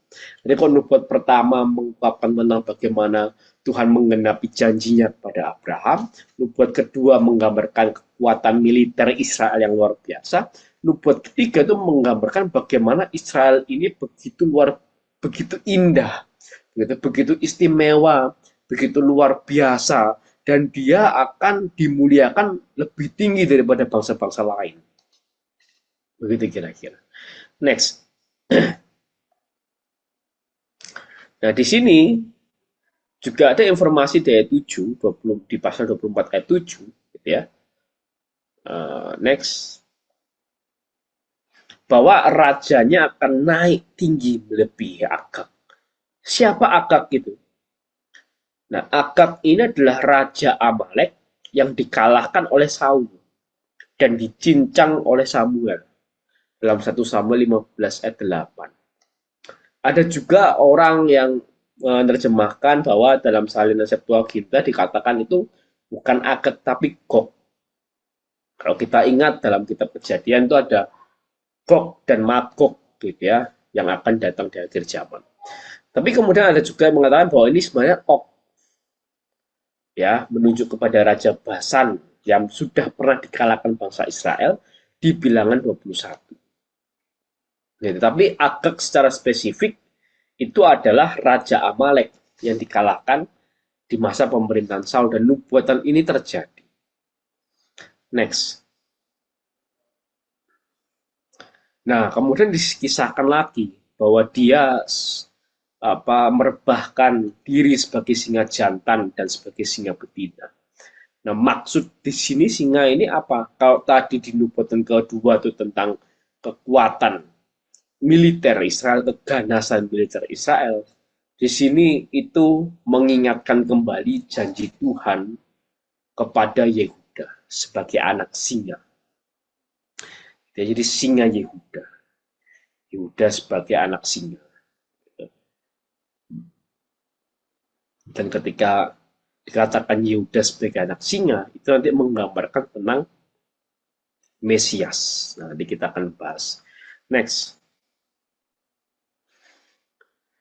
Dan sekali lagi, gitu kan, sekalipun Balak memberikan kepadaku emas dan perak seistana penuh, aku tidak akan sanggup melanggar titah Tuhan dengan berbuat baik atau jahat atas kemauanku sendiri. Apa yang akan difirmankan Tuhan, itulah yang akan kukatakan. Wah, ini menarik sekali.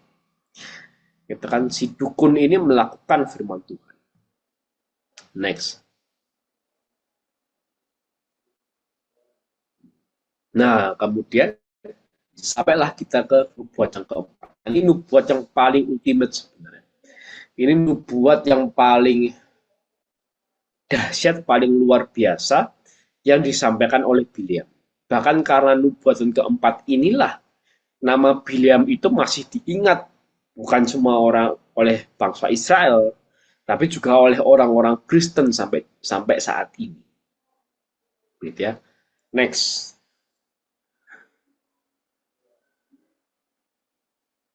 Pertama apa? Kita lihat dulu nubuatan Bileam dan penggenapannya. Pertama, dikatakan bahwa apa yang akan dilakukan oleh bangsa Israel ini kepada bangsa Moab, gitu ya, dan itu tergenapi dalam 2 Samuel 8 ayat 2, di mana Daud, raja Israel saat itu, memukul kalah orang Moab. Jadi bangsa Moab akan dikalahkan oleh bangsa Israel di bawah kepemimpinan Raja Daud. Ayat 18 tentang Edom dan Seir. Gitu kan, itu digenapi ketika keturunan Esau akan mengakui kekuasaan Israel dari Daud hingga Yosafat dan kembali di bawah Hiram. Itu dalam 1 Raja-Raja 11 dan 15 dan 2 Raja-Raja 3 ayat 20. Next. Dari Yakub timbul seorang penguasa yang membinasakan orang-orang melarikan diri dari kota. Dan ini digenapi di zaman Daud. Ketika Daud itu membinasakan orang-orang yang melarikan diri dari kota. Semua anak laki-laki Edom dibinasakan dalam 1 Raja-Raja 15 ayat 15. Kemudian tentang orang Amalek. Tadi sudah dikatakan bahwa orang Amalek itu dikalahkan oleh Saul di 1 Samuel 15 ayat 2 sampai 8 dan oleh Daud di 1 Samuel 30 ayat 1 sampai 20. Dan tadi dikatakan ya bahwa ada Raja Agag. Raja Agag orang Amalek dari bangsa Amalek. Ternyata Agag ini bukan hanya disebut di dalam kitab Bilangan, tapi juga nanti akan dikalahkan oleh Saul dan dicincang oleh Samuel di dalam kitab 1 Samuel. Dan nggak sampai di sana. Keturunan Agag ini pun juga nanti masih akan membuat masalah kepada bangsa Israel dan akan dituntaskan nanti oleh Ratu Esther di dalam kitab Esther. Jadi kisah tentang Agag ini panjang sebenarnya. Sudah disebut di kitab Bilangan, disebut juga di 1 Samuel, disebut juga di kitab Esther. Nah, ya. Nah, nanti kita akan nantikan tentang Agag. Next. Kemudian orang Keni yang akan ditawan oleh orang Asyur, di mana 1 Raja-Raja 15 ayat 6 mengatakan orang Keni ini bercampur dengan suku Amalek, berkawin campur atau melebur dengan suku Amalek. Dan bangsa Asyur ini akan menyerang, menguasai bangsa-bangsa tetangga, termasuk Amalek, termasuk juga bangsa Israel di bawah pemerintahan Sanherib. Kemudian ayat 24, gitu kan, akan datang orang Kitim yang menindas orang Asyur dan Heber. Heber ini maksudnya orang Ibrani itu. Gitu ya. Ada salah satu terjemahan mengatakan orang Kitim ini orang Itali. Tapi ini kurang tepat. Kenapa? Karena kita dapat info dari Alkitab sendiri bahwa di 1 Makabe 1 ayat 1 dan 1 Makabe 8 ayat 5 orang Kitim itu siapa? Raja-raja Makedonia inilah juga disebut sebagai raja-raja dari Kitim. Ya, dan nanti Makedonia ini bukan hanya mengalahkan Asyur, tapi Makedonia ini juga akan mengalahkan Persia, di mana Persia mengalahkan Babylon dan Babylon mengalahkan Asyur. Jadi Makedonia ini mengalahkan itu semua. Dan nanti Makedonia ini juga akan sampai kepada kebinasaan. Gitu ya. Kapan? Ketika dikalahkan oleh bangsa Romawi. Jadi penggenapan nubuatan Bileam ini jauh sekali sampai ke bangsa Romawi, begitu ya. Ini luar biasa sekali. Next. Selisih rentang tahun antara kejadian Bileam dengan bangsa Romawi ini kira-kira hampir 1300 sampai 1400 tahun. Gitu ya. Tapi Tuhan mengungkapkan itu kepada Bileam dan Bileam bisa tahu itu dari Tuhan. Itu luar biasa sekali. Nah, di samping daripada nubuatan dari secara sejarah, begitu ya, ini ada satu nubuatan yang paling penting dari nubuatan Bileam, yaitu Bilangan 24 ayat 17. Ini paling penting. Ini yang membuat nama Bileam itu dikenang oleh orang-orang Kristen sampai saat ini. Dikatakan apa? Aku melihat dia, tapi bukan sekarang. Aku memandang dia, tapi bukan dari dekat. Bintang terbit dari Yakub, tongkat kerajaan timbul dari Israel, dan meremukkan pelipis-pelipis Moab, dan menghancurkan semua anak Set. Sebelum kita membahas ini dengan sudut pandang Kristen, kita lihat dulu dengan sudut pandang Yahudi. Gitu ya. Orang-orang Yahudi Qumran, sekte Qumran, orang-orang Yahudi Qumran atau Esseni, orang Yahudi Esseni, itu sudah melihat Bilangan 24:17 ini sebagai pengharapan mesianis. Jadi di sini dibuatkan bahwa Mesias itu akan bangkit dari Yakub, dari Israel. Itu tahun 400 sebelum Masehi, dikatakan begitu. Kemudian dalam Targum Jonathan tahun 30-70 sama, bahwa Mesiha itu akan bangkit dari Israel. Targum Onkelos sama, Mosiah itu akan muncul dari Israel. Dan Targum Yerusalem juga sama, penebus dan penguasa itu akan muncul dari keluarga Israel. Jadi semua sama, ini sejak tahun 400 sebelum Masehi, sebelum munculnya kekristenan sudah sama. Ini sebagai suatu pengharapan mesianis. Dan bagaimana bapak-bapak gereja melihat hal ini? Next, kita coba lihat. Jadi bapak-bapak gereja itu menggambarkan bagaimana. Kita tahu ketika Natal, begitu ya, ada bintang, begitu kan, yang digambarkan kemudian ada bintang, bukan saat Natal, hari raya penampakan Tuhan. Gitu ya. Di hari raya penampakan Tuhan, itu bintang Bethlehem itu muncul. Gitu ya. Yang akhirnya mengarahkan orang-orang Majus untuk datang ke Bethlehem dan menyembah Yesus. Maka pertanyaannya, siapa orang-orang Majus ini? Nah, menurut para bapak-bapak gereja, orang-orang Majus ini adalah murid dari murid dari murid dari murid dari murid dari muridnya Bileam. Gitu. Jadi karena Bileam itu sudah menubuatkan tadi, maksud tadi sudah disampaikan oleh Leo ya, bahwa Bileam ini mengatakan akan bintang terbit dari Yakub. Tongkat kerajaan timbul dari Israel, dan ini dipegang, diwariskan oleh muridnya Bileam.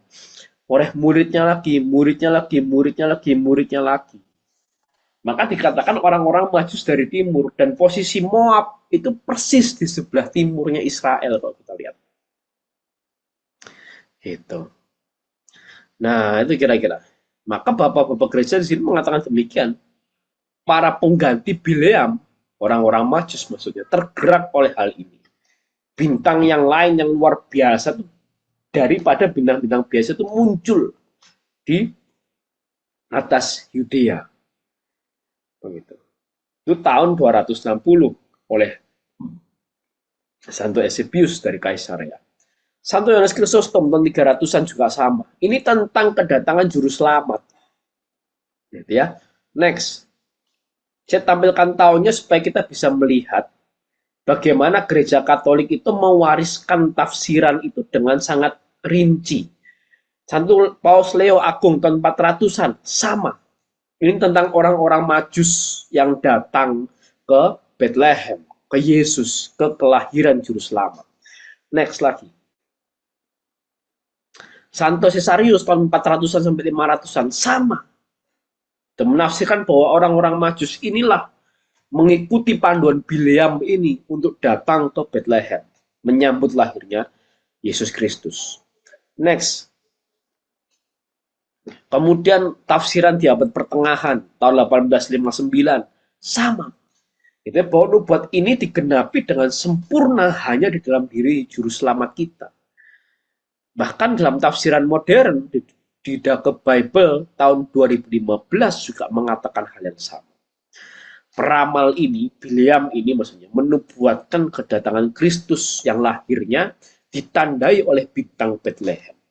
Nubuat ini menubuatkan kedatangan orang-orang Majus, orang-orang bijak dari timur yang mengenali tanda-tanda seorang raja yang baru lahir dan datang dari jauh mengikuti bintang yang menuntun kepada bayi Mesias. Jadi tafsiran itu dijaga tadi saya sampaikan dari tahun 400 sebelum Masehi, sebelum munculnya Kristen begitu ya, terus oleh bapak-bapak gereja sampai ke tafsiran modern. Ini menunjukkan bagaimana kekristenan itu mewarisi tafsiran itu begitu detail, itu begitu kuat sekali. Gitu. Next. Nah, bahkan ada salah satu lukisan tertua tentang Maria, itu di akhir abad kedua, di salah satu katakombe. Katakombe itu sebenarnya makam orang-orang Kristen, tapi juga sekaligus dijadikan gereja di situ. Jadi di bawah tanah kondisinya. Karena saat itu orang-orang agama Kristen masih agama ilegal. Jadi mereka harus berdoa pun, beribadah pun di dalam makam. Ya, ini digambarkan siapa coba? Sebelah kiri ini bukan Yusuf, tapi justru sebelah kiri ini adalah Bileam. Di sebelah kanan itu perawan Maria yang sedang menggendong bayi Yesus. Ini begitu istimewanya kira Bileam itu di mata orang-orang Kristen. Dan gambar tentang Maria ini sudah ada sejak dulu kala. Ya, maka kalau gereja Katolik sampai sekarang kan, di dalam gereja ada patung Bunda Maria, ada lukisan Bunda Maria, yaitu wajar justru kita mewarisi apa yang para leluhur kita yang leluhur kita lakukan begitu ya. Dari sejak zaman dulu wajar membuat lukisan Bunda Maria di dalam gereja begitu ya. Justru malah kalau lukisan itu kemudian dihilangkan itu menjadi sesuatu yang aneh sebenarnya dalam kekristenan begitu. Nah, dalam ini bahkan lebih khususnya digambarkan Nabi Bileam bersama dengan perawan Maria dan bayi Yesus. Next. Nah, tapi kemudian saya merenungkan begitu kan. Kenapa kok bisa ya seorang dukun ini begitu? Bukan orang benar gitu ya. Bukan orang Yahudi, dukun, murni dukun begitu ya. Dia kok bisa mendapatkan nubuatan sedahsyat ini? Apa rahasianya? Gitu. Apa rahasia daripada dukun ini? Kemudian saya baca lagi, ternyata di pasal 23 awal-awal dikatakan apa? Dalam bahasa Inggris dikatakan begini, and when he was gone with speed, God met him. Dan ketika dia pergi dengan segera, Allah menemui Bileam. Kata speed ini ternyata dalam bahasa Ibrani sevi. Yang dalam teks Septuaginta itu berarti apa? Di jalan yang lurus. Artinya ketika Bileam itu pergi di jalan yang lurus, Allah menemui Bileam.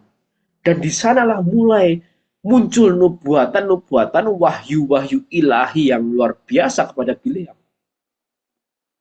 Jadi ini menggambarkan apa? Bahwa ketika manusia itu kembali kepada jalan yang lurus, maka Tuhan bisa berkenan lagi kepada manusia itu. Tuhan mau memakai lagi manusia itu. Kenapa? Karena dia kembali ke jalan yang lurus seketika itu juga. Entah mungkin setelah dari peristiwa ini Bileam kemudian murtad lagi atau gimana, tidak tahu dan tidak dikisahkan begitu ya. Tapi seketika dia berjalan di jalan yang lurus begitu ya, seketika itu juga Roh Allah menghinggapi dia. Maka kalau kita secara pribadi kita mau berada juga dalam naungan Roh Allah gitu ya, memiliki karisma yang luar biasa juga seperti ini, maka salah satu rahasianya adalah kita harus berada di jalan yang lurus ini. Ya, dan ini mengingatkan lagi seperti apa disampaikan oleh Leo tentang pertobatan, tentang forgiveness, pengampunan. Kita kembali lagi ke jalan yang lurus. Nah, ini juga yang ketika saya masih ingat gitu. Saya lahir dari keluarga Katolik begitu ya. Baptis bayi begitu. Baptis bayi, komuni pertama, krisma, wah, lengkap lah. Cuman dulu ketika saya hanya sekedar jadi orang Kristen, ya saya tidak begitu merasakan Tuhan. Gitu. Saya tidak begitu merasakan Tuhan. Tapi ketika satu titik di mana saya bertobat, begitu ya, saya coba kembali lagi ke jalan yang lurus, begitu ya. Saya mengalami banyak sekali hal-hal luar biasa bersama Tuhan. Banyak sekali hal-hal yang Tuhan bukakan dalam kehidupan saya, pengertian-pengertian baru, pemahaman-pemahaman baru sampai saat ini. Begitu. Termasuk juga salah satunya adalah pemahaman tentang gereja Katolik, pemahaman tentang relasi dengan Tuhan. Dan beberapa minggu lalu gitu ya, di persekutuan doa di PD juga kan kita mengundang Kak Astrid untuk hadir dan mengingatkan kembali tentang relasi dengan Tuhan. Dan itu baru bisa dialami ketika saya kembali ke jalan yang lurus ini. Gitu. Ketika saya melihat iman Kristen ini bukan sebagai suatu kebiasaan saja, bukan sebagai suatu tradisi kebiasaan saja, tapi sebagai sesuatu sarana untuk kita bisa berelasi dengan Tuhan, untuk kita bisa berkomunikasi dengan Tuhan. Karena dalam iman Kristen jelas dikatakan sekalipun Allah itu transenden gitu ya, sangat jauh, sangat besar, sangat abstrak, sangat luar biasa gitu ya. Tapi Allah itu juga imanen, gitu. Begitu dekat, bahkan ada dalam hati kita, yang bisa kita panggil kapanpun, yang bisa kita sapa kapanpun, dimanapun, dalam kondisi bagaimana. Next. Maka dari sini ada 4 hal yang bisa kita pelajari. Pertama, nubuatan Bileam itu adalah bentuk penyelenggaraan ilahi atau penyertaan Tuhan yang tidak terlihat oleh mata manusia. Yang kedua, Tuhan merubah rencana kutub menjadi berkat bagi bangsa Israel. Ketiga, Bileam menubuatkan kelahiran Tuhan Yesus, Sang Mesias. Yang keempat, Bileam si dukun ini melakukan firman Tuhan di jalan yang lurus. Next. Nah, sedikit mungkin saya bantu reviewnya. Tadi tentang Balak memanggil Bileam, kecintaan terhadap uang dan dunia adalah keburukan yang kuno. Hendaknya manusia menuruti kehendak dan panggilan Tuhan. Manusia diberi kuasa untuk berkata-kata serta diberi roh pengampunan, berbela rasa, dan roh kebenaran. Tentang keledai Bileam dan malaikat Tuhan. Bileam membuat alasan agar dapat pergi. Berkonsultasi dengan Tuhan seolah-olah dapat ditutup. Tuhan membuka lidah keledai untuk menegur akibat kemarahan dan kebodohan Bileam. Next. Yang terakhir tentang 4 nubuat Bileam. Nubuatan Bileam adalah bentuk penyelenggaraan ilahi yang tidak terlihat oleh mata manusia. Tuhan merubah rencana kutub menjadi berkat bagi bangsa Israel. Bileam menubuatkan kelahiran Tuhan Yesus Sang Mesias, dan Bileam si dukun melakukan firman Tuhan di jalan yang lurus. Oke, terima kasih. Saya kembalikan lagi ke moderator Jos. Monggo silakan. Baik, suatu pengajaran yang sangat menarik ya, Bapak Ibu, teman-teman semua. Gimana ini terkagum-kagumkah, mengerti atau tidak mengerti tapi berusaha mengimani atau gimana? Oke,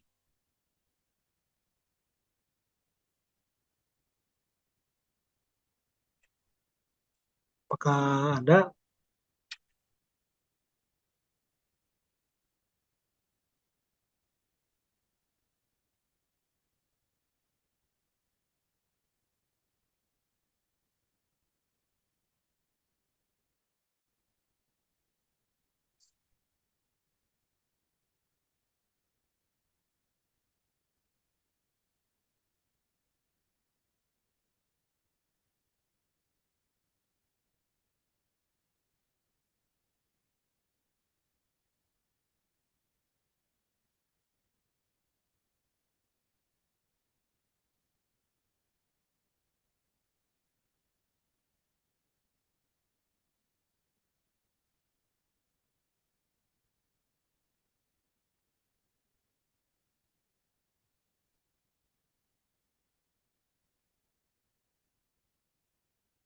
Menarik mengenai transenden dan imanennya. Jadi, sesuatu yang mengatasi kita, tapi eh, ternyata juga jadi sekaligus mengatasi, tapi sekaligus juga berdiam di dalam diri kita gitu. Dan itu suatu konsep teologis yang cukup menarik ya, untuk terutama dalam Kristianitas. Tuhan melebihi, Tuhan jauh di atas kita, tapi Tuhan juga ada di dalam, eh, Tuhan hidup di dalam kita.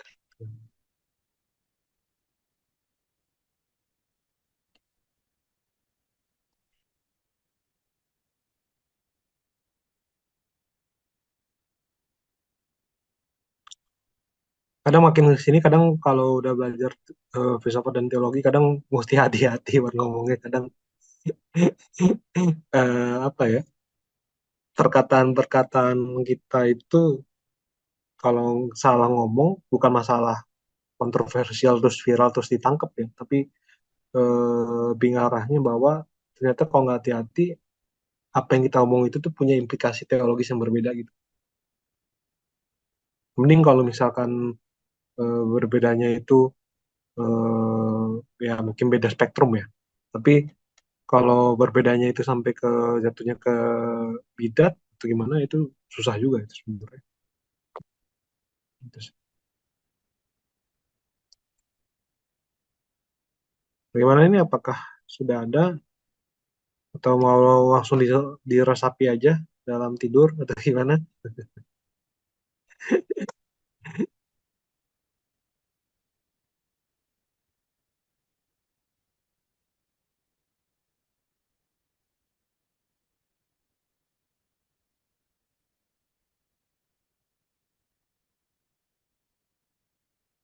Kalau misalkan tidak ada,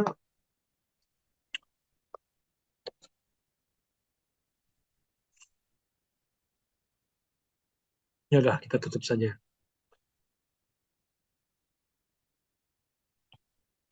Oke, bagi Bapak Ibu, saudara-saudari, teman-teman yang terkasih dalam Yesus Kristus, yang mungkin baru saja bergabung di tengah-tengah Zoom, ataupun ingin mencari video-video awal kami, karena kami sebenarnya membahas ini dari Kejadian sampai nanti uh, Perjanjian Lama, Deuterokanonika, terus sampai Perjanjian Baru, sampai Wahyu gitu ya, dan mencari videonya di mana. Semua video sudah kami unggah di kanal YouTube kami di House of Praise Bandung, dan juga bisa ikuti kami di Instagram di @house.of.praise.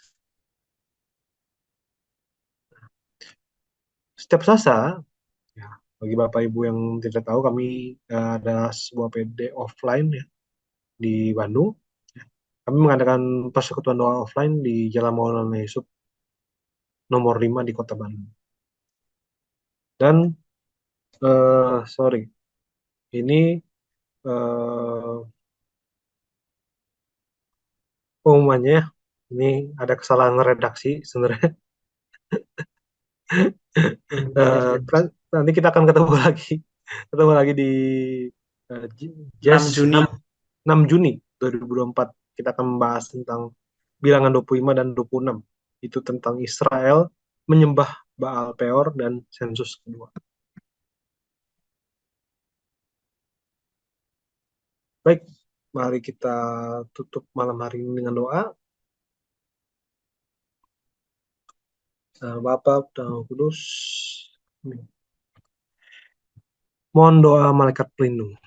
Malaikat Allah, engkau diutus oleh Allah untuk melindungi umatnya dan menghantar mereka ke tempat yang telah ditentukan olehnya. Ya malaikat pelindungku, aku bersyukur kepada Allah karena dia sendiri berkenan mengutus engkau mendampingi dan melindungi aku. Sudilah engkau melindungi aku terhadap semua yang membahayakan diriku bila bahaya itu sudah dekat. Sudilah engkau melawannya demi keselamatanku, sedangkan kalau bahaya itu masih jauh, bimbinglah aku menempuh jalan lain yang lebih aman. Semoga engkau selalu mengingatkan aku akan kebaikan dan jangan merelakan aku melakukan hal-hal yang kurang berkenan. Kalau aku menghadapi godaan, mohonkanlah kekuatan dari Allah, agar aku tidak goyah, dan kalau aku jatuh ke dalam dosa, sudilah engkau membimbing aku untuk bertobat. Lindungilah aku dalam ketenangan dan jagalah aku bila aku tidur. Sudilah engkau memberikan kekuatan bila aku lemah. Doakanlah aku selalu agar dapat mengamalkan hidup Kristen dengan tulus hati. Mohonkanlah aku rahmat Allah agar aku mampu jadi porta kabar gembira, seperti malaikat Gabriel, dan penembus kejahatan seperti malaikat Mikael. Ya malaikatku, semoga aku selalu mengikuti bimbinganmu, dan bersama engkau perkenankanlah aku selalu melambungkan pujian serta syukur kepada Allah dengan pantaran Kristus Tuhan kita. Amin. Kemuliaan pada Bapa dan Putra dan Roh Kudus, seperti pada permulaan, sekarang selalu dan sepanjang sekarang. Amin. Nah, Bapa, Putra, Roh Kudus.